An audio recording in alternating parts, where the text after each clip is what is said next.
Olá, olá, pessoal. Como é que estão? Espero que bem, espero que os projetos e as equipes estejam andando bem. Estamos aqui avançando, né? E a gente vai colocar esse conteúdo para vocês disponível em breve, para vocês irem fazendo a trilha de desenvolvimento dos projetos dentro do planejamento desde o início da maratona, tá? Então, eu vou compartilhar minha tela aqui para que vocês consigam entender um pouco mais o conteúdo e a gente avance juntos, tá?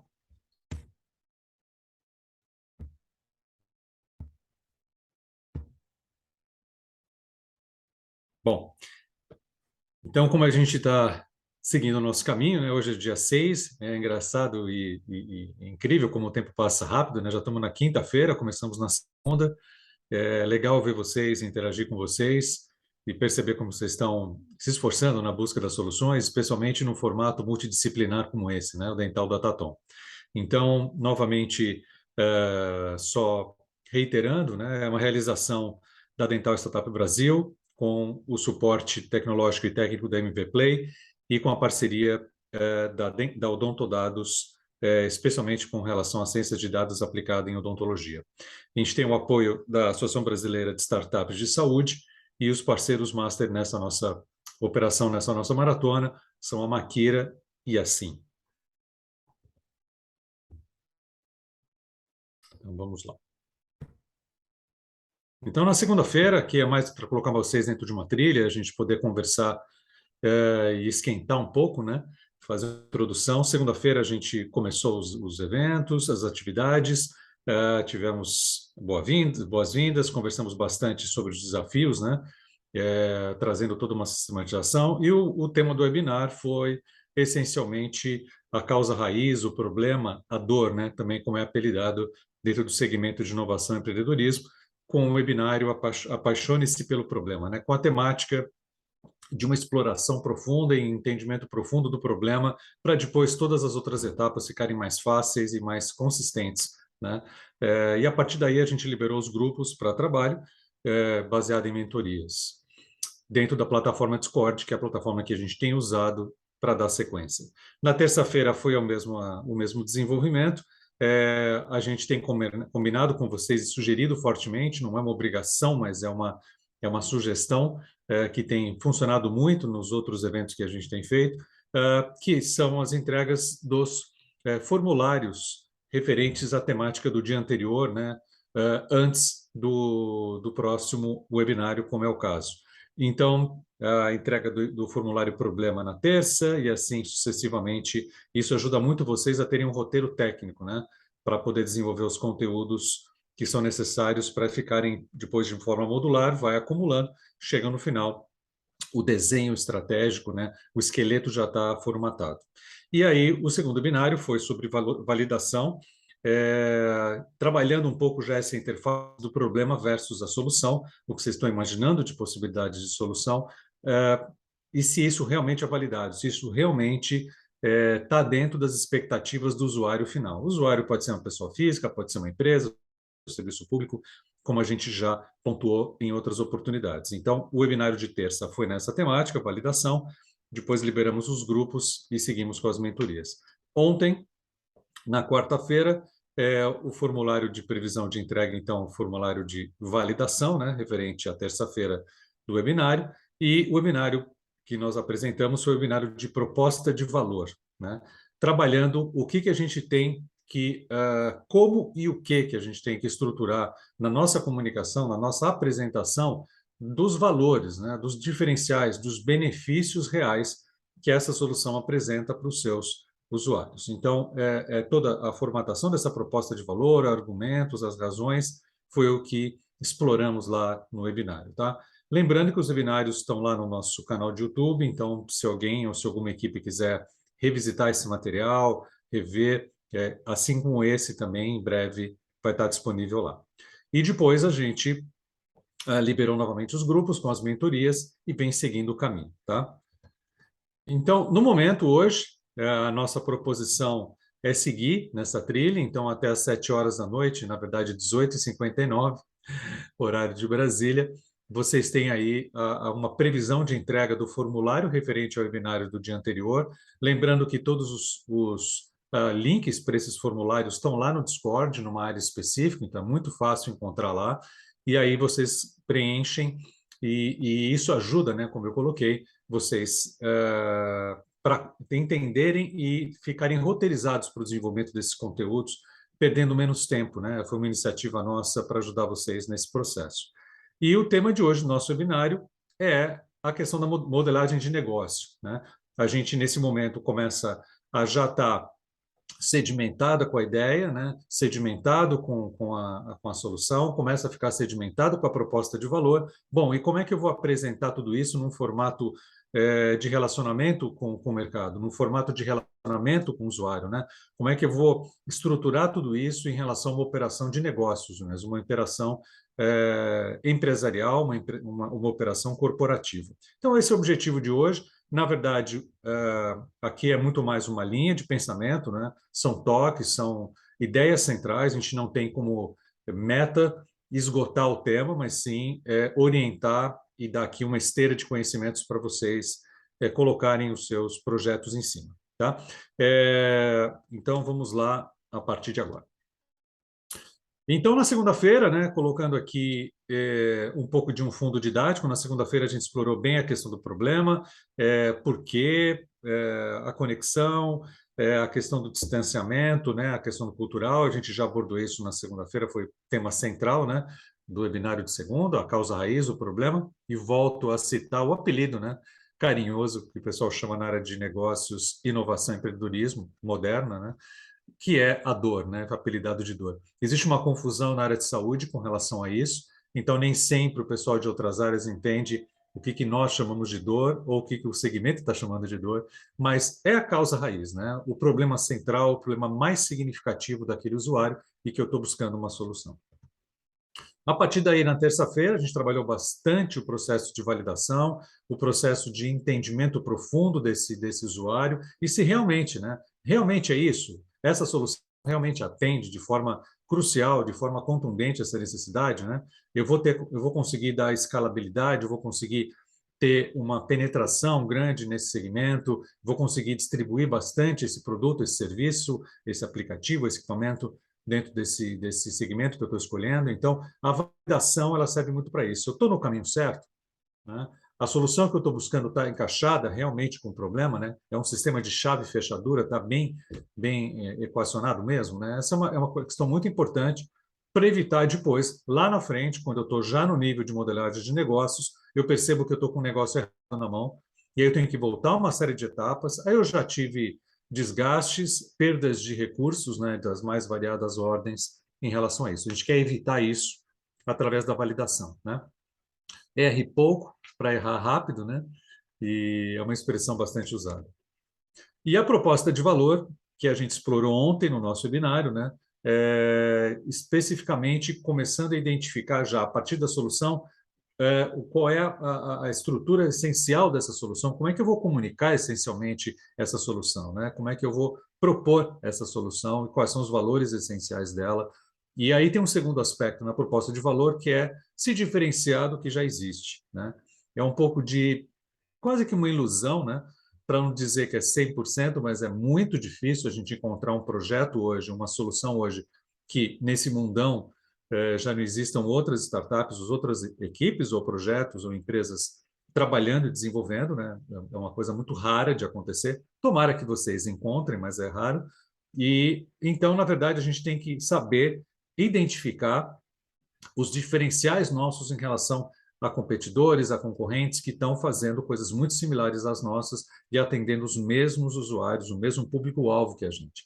Então, na proposta de valor, não só um olhar de comunicação exata, né, e adequada para o usuário, mas também um olhar de entendimento do que está acontecendo no mercado e como eu me diferencio, né, como equipe, como startup, em relação ao que está acontecendo em volta. Tá? E agora falar um pouco de modelo de negócios. Como vocês estão percebendo, né, é um processo incremental, né? A gente precisa das informações anteriores bem consolidadas para poder explorar bem o modelo de negócios. E a gente vai apresentar para vocês aqui o modelo que, na atualidade, é o modelo mais consagrado de formação de modelo de negócios, né? O Business Model Canva. e a partir daí é um painel, né, com um grupo de espaços, né, com módulos e espaços, em que a gente vai preenchendo, seguindo um caminho para a construção de um modelo corporativo, um modelo de negócios que faça sentido. Tá? Seguindo passo a passo, é relativamente simples. Existe lá no Discord o modelo do Canva disponível para vocês, e a gente vai fazer aqui uma passagem passo a passo, mais para contextualizar e ajudar vocês, tá bom? Então, todo planejamento, na verdade, ele tem muito a ver com essa questão de como a gente captura, como é que a gente organiza tudo isso, né? E é uma necessidade muito grande. E falando a real aqui entre brasileiros, entre nós, né? A gente é muito fazedor, mas não necessariamente executor, né? A gente gosta muito de colocar a mão na massa, mas quando fala de estruturar o pensamento, estruturar um projeto, não é uma coisa que faz parte muito da nossa cultura. A gente gosta até meio que de pular etapas, né? E lá na frente acaba pagando um preço por isso, né? Pela falta de estruturação, pela falta de um desenho adequado, especialmente para identificar aspectos que são cruciais, né, na construção de um projeto sólido de negócios. Então, nesse sentido, como é que a gente visualiza tudo isso, né? Esse é o modelo, né? O Business Model Canvas.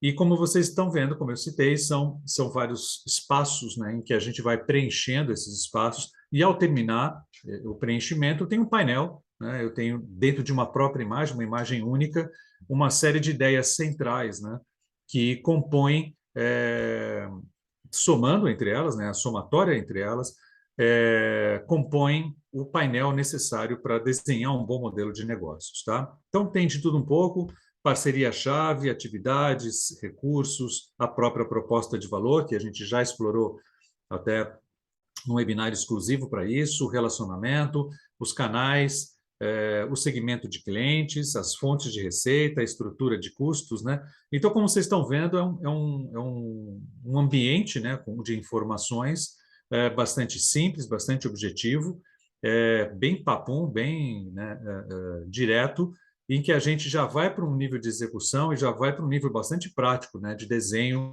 de um painel para estruturar o nosso projeto do ponto de vista de negócios, do ponto de vista empresarial. É super importante a gente citar, gente, que por mais que a gente tenha uma ideia luminosa fantástica, por mais que a gente tenha o potencial unicórnio na mão, né, que é um termo para quando as startups acertam na veia, né, e tem um negócio que faz uma grande diferença e que explode dentro de um certo segmento de negócios, né, um unicórnio, onde todo mundo quer chegar. Para a gente chegar nesse ponto, a gente tem que estar muito estruturado, né, muito bem desenhado para isso. E às vezes a gente foca demais a solução e não põe energia no planejamento de negócios. E aí esse unicórnio, ele não consegue ter aonde, né, brilhar, né? Ele não consegue ter aonde, não tem picadeiro para colocar esse unicórnio para aparecer, né? Então é muito importante trabalhar em conjunto, né? A solução do ponto de vista técnico, do ponto de vista de ideia, mas também aplicar isso dentro de um formato de negócio que seja viável, né? Que seja economicamente viável e que a estrutura operacional também seja viável, né? Tecnológica, de equipes e assim vai. Então, esse painel tem esse grande objetivo, tá bom? De desenhando pouco a pouco e chegando a essa conclusão. Tá?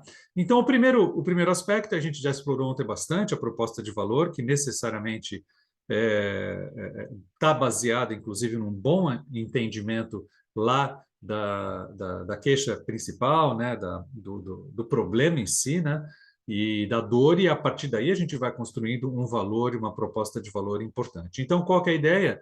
Vocês, em grupo, colocarem nesse espaço do Canvas, né, do Business Model, colocarem uma, duas frases de impacto que resumam a proposta de valor de vocês.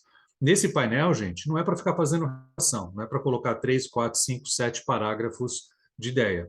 Ele é simples e objetivo assim, e o espaço é pequeno, até para forçar o líder, né, forçar a equipe, forçar vocês a escreverem pouco, colocarem as ideias principais, escolherem as palavras, serem objetivos, serem práticos, tá? Então, aqui é para colocar uma ou duas frases que realmente representem isso, né? O ideal seria uma frase de contundência e pronto, e a ideia central, né?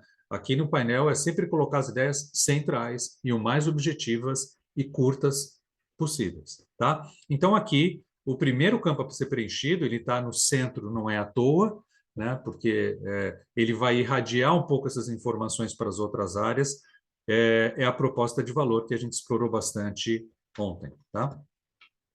A partir daí eu começo a identificar e a gente tem a ver, a gente começa a perceber um pouco a lógica das coisas, né? Isso tem a ver com o entendimento lá da primeira etapa do problema, em que a gente entende bastante o usuário, né? Então, a pergunta é para quem, né? E aí eu começo a fazer todo o casamento, né? Toda a inter-relação conceitual das sessões anteriores dos webinários. Então, aqui embaixo vocês estão vendo aí algumas expressões bastante clássicas aí no meio de negócios, né? São expressões em inglês, são acrônimos aqui em inglês, né?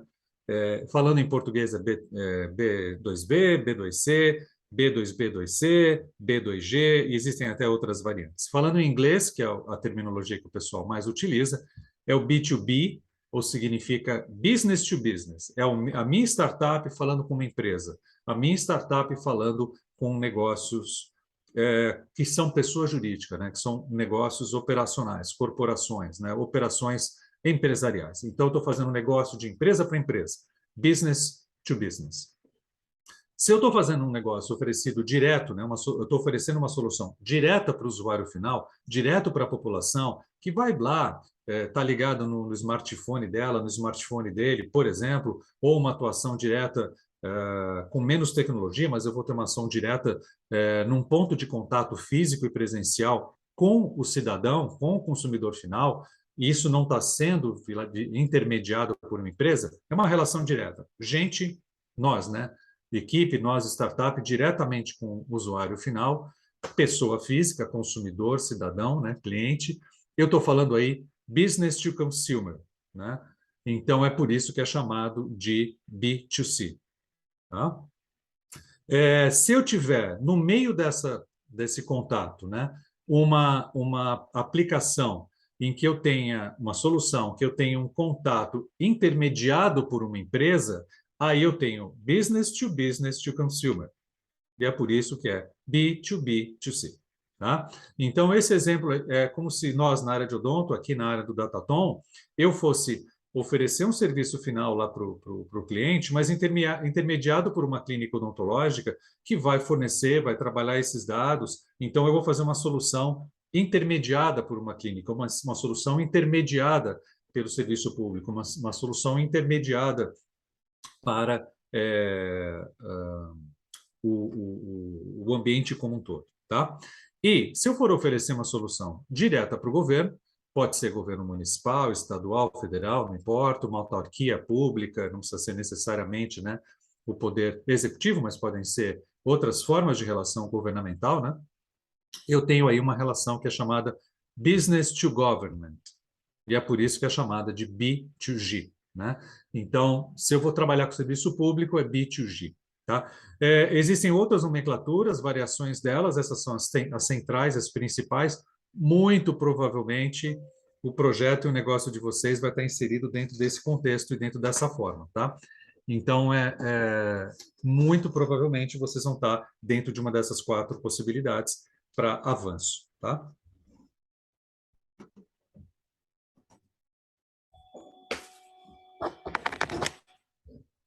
Fui dar uma carguinha aqui no meu note para poder continuar conversando com vocês.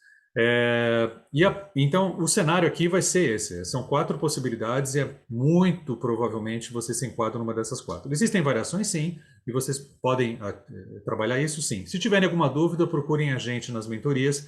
A gente pode entender alguns detalhes do projeto de vocês e ver se enquadra mesmo numa dessas 4 possibilidades ou em outras. Ok? E como é que eu chego nesse cliente, né?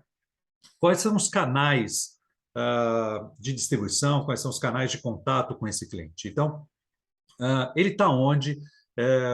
Eu vou ter que fazer trabalhos corpo a corpo, eu vou ter que visitar unidades de saúde, eu vou ter que trabalhar só à distância, por exemplo, utilizando as mídias sociais, como que eu chego? Como é que eu faço o contato nesse cliente? Então, quando está chamando canais aqui, são canais de comunicação e distribuição, tá? É como eu me aproximo fisicamente daquele usuário que é a pessoa central daquele problema lá no início, né?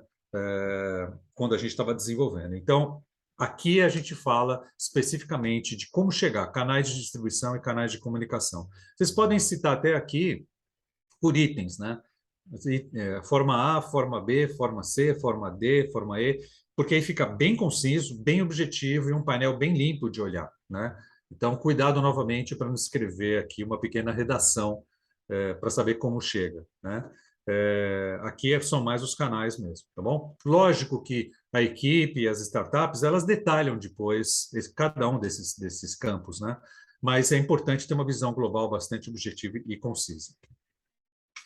E aí eu vou falar de relacionamento, como é que eu aumento e fidelizo essa relação de relacionamento com o usuário. Então, hoje em dia, a gente tem muito no formato, vou dar um exemplo aqui de aplicativos, até porque a gente está falando do tal do Datatom, né? É o ambiente de TI, o ambiente de dados. A gente trabalhar, é muito comum trabalhar, por exemplo, com formato freemium, né? Ou seja, eu ofereço uma solução grátis dentro de uma certa proporção, e a partir daí, quando eu já criei fidelização, já criei um relacionamento com esse usuário, ou com essa usuária, eles já gostam de mim, já estão satisfeitos, e aí eu avanço para um segundo nível de oferta mais complexa, mais profunda, mais densa, e começo a valorizar, né? A agregar valor e cobrar um preço por esse novo valor, por esse novo serviço. É o formato freemium, né? A pessoa começa a consumir de graça e depois ela decide comprar, e é um formato bastante tradicional. É o único? Não, não é o único. Existem várias outras formas interessantes. Conteúdos pelas mídias sociais, informação, suporte técnico, informação didática, existem várias formas, e aí vocês, a equipe é que vai decidir a melhor forma de fidelização. Tem gamificação, tem iniciativas solidárias, tem um mundo de possibilidades aqui de criar relacionamento e fidelização. Agora, é chave eu entender o meu usuário, né? Porque aí eu vou usar um método que se adapta especificamente para ela ou para ele, né? Depende muito da região do nosso país, depende muito da região do mundo em que a gente vai atuar. Uma região carente tecnologicamente, não adianta eu escolher uma solução de fidelização fantástica se ele não vai conseguir ter acesso tecnológico a essa solução, né? Então, tem que pensar em fidelização algo que seja real, né? Do ponto de vista cultural, social e econômico para aquele usuário. Senão não adianta nada, eu nunca vou conseguir gerar fidelização para esses usuários, tá? Então, esse é um aspecto importante. Aqui, novamente, tá? 2 ou 3 pontos, os principais, aqui é só item, coisa limpa, prática e rápida, tá? Os recursos, né? Quais são os recursos fundamentais? Eu vou ter que ter uma equipe, eu vou ter que ter desenvolvedor, né? De TI, eu vou ter que ter analista de dados, eu vou ter que ter uma sede para oferecer, e recursos aqui, por exemplo, de infraestrutura, eu vou ter que ter computadores, e assim sucessivamente, né? Então, aqui é recursos em forma geral. Eu colocaria aqui 3 grandes famílias de recursos, né? Recursos estruturais, aí eu colocaria sede, infraestrutura de tecnologia, recursos administrativos. Colocaria o segundo nível, que é recursos humanos, né?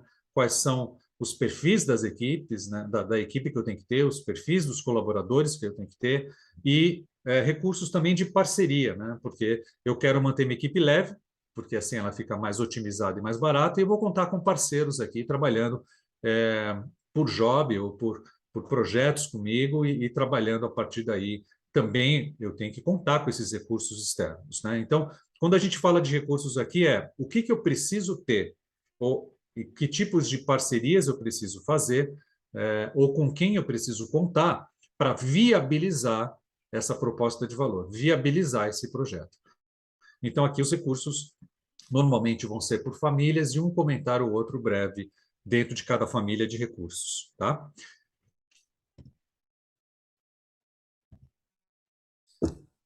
As parcerias, né? Eu citei um pouco dentro de recursos, e a gente, quando eu me referi aqui em recursos com parcerias, eu me referi a recursos de fornecedores, né? dentro desse universo de fornecimento, mas não necessariamente construção conjunta de uma solução. E aqui as parcerias-chave são, por exemplo, parcerias estratégicas que você vai desenvolver, né? Então, aqui no Dental da Tatom, as equipes estão estabelecendo parcerias estratégicas-chave, né? São pessoas da área clínica em parceria com pessoas da área de dados. Então, esse é um exemplo, por exemplo, de parcerias estratégicas-chave. Um não funciona sem o outro para se desenvolver esse projeto. É diferente de recurso, quando eu tenho um fornecedor, que eu posso trocar o fornecedor, né? Então, só para deixar bem claro um pouquinho essa diferença de parceiro para um recurso de fornecimento de serviços, produtos ou equipamentos, que entra lá em recurso-chave, tá bom? Como vocês estão vendo, essa bolinha azul, ela está meio que dando uma volta na proposta de valor, né? E é assim que mais ou menos funciona a construção do modelo de negócios, né? Porque, na verdade, tudo depende de um entendimento profundo do usuário. A gente está falando isso como se fosse um mantra, né? A gente fica repetindo. Tudo depende do meu entendimento do usuário, da queixa dele, né? Da dor dele. A partir daí, eu valido tudo isso. A partir daí, eu construo uma proposta de valor realmente eficaz e que seja um diferencial no segmento, né? E a partir daí é que eu vou desenhando o modelo de negócios, dando uma volta, né? E essa bolinha azul, ela está meio que circulando aqui, a proposta de valor. E na estrutura de custos, é a famosa precificação, né? A famosa valoração do que vocês têm que fazer no relação a custeios, não com relação ao valor que vai ser cobrado. Lógico que essa vai ser uma composição complementar e automática da estrutura de custos, mas eu preciso ter com clareza quanto que vai me custar essa operação, né? E aí tem muito a ver com essa relação de recurso-chave e parceria-chave, né? Porque a partir daí você vai ter uma ideia de quantas pessoas, quais equipamentos, se eu vou ter que ter uma sede ou não, qual que é a minha rotina de contatos, se eu vou ter que contar com verbas de comunicação de mídias sociais, verba de promoção e assim, verbas de marketing, contatos, possíveis viagens, tudo entra na estrutura de custos e tem um vínculo direto com recurso e parceria-chave, porque você vai ter que viabilizar tudo isso nesse sentido, tá? É uma ginástica, é um quebra-cabeça para fazer essa estrutura de custos, mas ela tem uma relação aí com esse lado esquerdo do painel, né? Atividades, recursos e parceria-chave, tá? E as fontes de receita depende muito até do segmento de clientes que você vai definir e, lógico, também de todo esse giro que a bolinha azul fez aí no painel, né? São conhecimentos incrementais. Quando você chegar na fonte de receita, vai ficar claro para você de quem você vai receber recursos, né? Se vai ser o serviço público, se vai ser o usuário final, se vai ser uma empresa e também usuário final, ou somente uma empresa, um parceiro, enfim, todo esse painel vai se definir. Se você vai querer receber esses recursos e as receitas em termos de dinheiro, se essas receitas virão em termos de parceria, ou se você vai querer criar um projeto com fins puramente sociais, né, filantrópicos. Então, essas receitas podem também ser simbolizadas por vários formatos. Lógico que o mais tradicional, o mais comum, né, é a receita monetária, né, que viabiliza uma série de outros movimentos, mas a gente vê, ocasionalmente, a gente vê outros formatos, né, com menos frequência, mas há formatos em que os recursos vêm de outra forma e as receitas vêm de outra forma, né? Então, é importante ter essa visão, tá? Lógico que a maioria das vezes a gente está imaginando aqui em recursos financeiros que viabilizam outros movimentos, tá legal? Então, esse é o painel, tá? Vou passar rapidamente aqui, bolinha por bolinha, mais para lembrar vocês a gente fazer uma consolidação, tá? A proposta de valor é o centro de tudo, mas ela está baseada lá no entendimento do usuário e da validação que eu fiz esse usuário, né? E aí sim eu construí uma proposta de valor. Eu defino o segmento de clientes, ou seja, para quem eu vou vender, que tem relação total lá com o usuário. Como é que eu chego nessa pessoa? Como é que eu crio o relacionamento? Como é que eu vendo mais de uma vez? Como é que eu oferto mais de uma vez para essa pessoa, criando fidelização e fazendo com que ela divulgue a gente, né? Para que ela trabalhe nessa rede de relacionamento, para que eu incremente, até por indicação, o crescimento dos meus negócios, né? Os recursos-chave, que são várias ordens, né, como eu coloquei, não só recursos humanos, recursos estruturais, recursos técnicos, tecnológicos, assim vai. As atividades-chave, né, para eu poder fazer isso acontecer. Se eu vou estabelecer parcerias estratégicas fundamentais, lembrando que aqui tem uma diferença entre fornecedor e parceiro estratégico. Parceiro estratégico é diferente, é um nível mais profundo e fundamental para o negócio. As estruturas de custo, que quando a gente chega nesse nível do painel, né, do Business Model Canvas, fica muito mais fácil a gente entender quais são esses custos, né, somente pelo lado esquerdo do painel, e as fontes de receita que eu acabei de dizer, tá bom? Então, eu fiz um resumão para ajudar vocês e a partir daí a gente avança, tá bom? As dúvidas a gente vai tirar de vocês direto nas sessões de mentoria, nas conversas individuais ou em grupo, e a gente vai avançar em conjunto, tá legal? Como vocês estão percebendo, a gente está empilhando conhecimentos, a gente está fazendo sessões incrementais de conhecimento numa trilha de suporte para que as maratonas tenham sustentação teórica, né, para que elas tenham sustentação de conceito e as equipes cheguem ao final preparadas em todos os âmbitos, né, para poder desenvolver um projeto sólido, um projeto legal, não só numa ideia bacana, com uma proposta de valor bacana, mas que ela seja eficaz na hora de colocar a locomotiva para funcionar, tá? Então é isso aí, gente. Um abração para vocês todos e para vocês todas, e a gente se fala em breve, tá bom?